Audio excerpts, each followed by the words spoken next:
Assalamualaikum warahmatullahi wabarakatuh.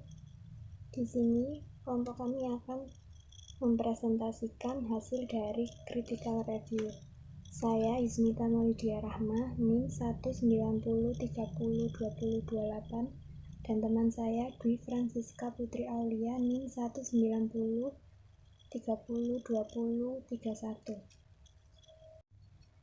1. Sebutkan judul penelitian. Analisis profitabilitas, pertumbuhan perusahaan, pertumbuhan penjualan, dan struktur aktiva terhadap struktur modal pada perusahaan sektor industri barang konsumsi yang terdaftar di Bursa Efek Indonesia. 2. Sebutkan siapa penelitinya. Eni Marianti. Sebutkan apa motivasi penelitian. Banyak penelitian yang telah menganalisis berbagai pengaruh faktor terhadap struktur modal. Akan tetapi, hasil dari penelitian-penelitian tersebut belum menunjukkan hasil yang konsisten, sehingga penulis tertarik ingin meneliti. 4. Sebutkan pertanyaan penelitiannya atau research question. 1. Apa hubungan profitabilitas dengan struktur modal? 2. Apa hubungan pertumbuhan perusahaan dengan struktur modal? 3. Apa hubungan pertumbuhan penjualan dengan struktur modal? 4. Apa hubungan struktur aktiva dengan struktur modal? 5. Sebutkan penelitian sebelumnya. Banyak penelitian yang telah menganalisis berbagai pengaruh faktor terhadap struktur modal. Akan tetapi, hasil dari penelitian-penelitian tersebut belum menunjukkan hasil yang konsisten. Berdasarkan penelitian tersebut, maka peneliti bertujuan memilih faktor-faktor yang dianggap dominan dalam mempengaruhi perilaku struktur modal. Faktor-faktor yang akan diangkat dalam penelitian ini untuk meneliti pengaruh struktur modal terhadap faktor-faktor tersebut antara lain profitabilitas, pertumbuhan perusahaan, pertumbuhan penjualan, dan struktur aset. 6. Jelaskan teori yang melandasi penelitian. 1. Teori pecking order. Perusahaan dapat menggunakan keputusan pendanaan, menggunakan laba ditahan, atau menggunakan hutang. Teori pecking order merupakan teori yang memberikan gambaran bahwa perusahaan lebih mengutamakan laba ditahan, hutang, dan penerbitan saham sebagai pilihan terakhir.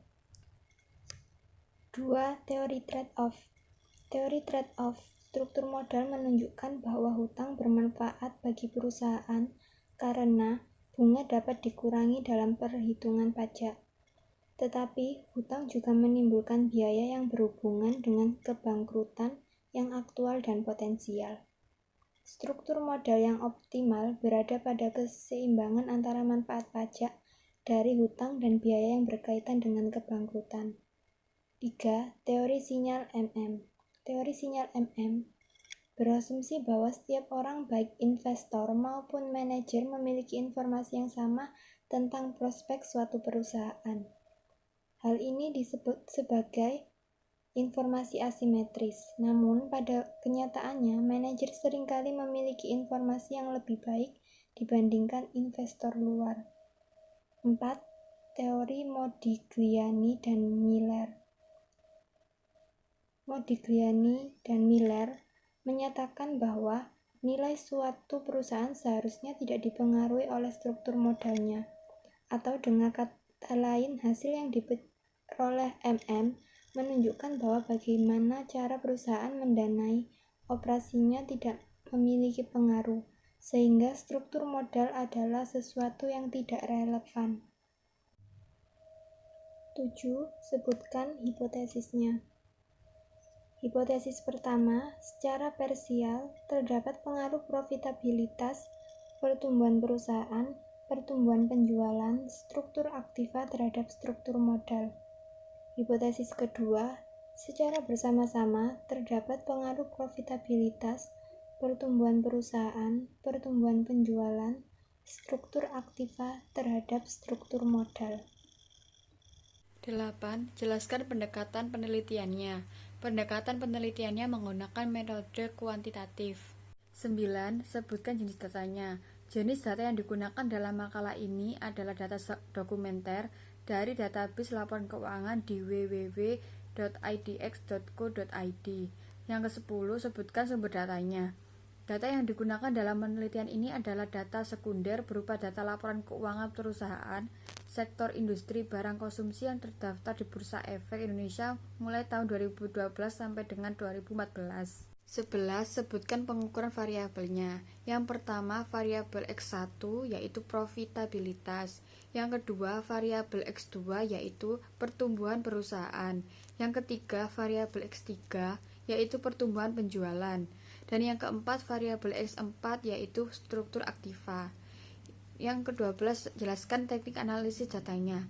Pengujian hipotesis dalam penilaian ini dilakukan dengan menggunakan model regresi linier berganda.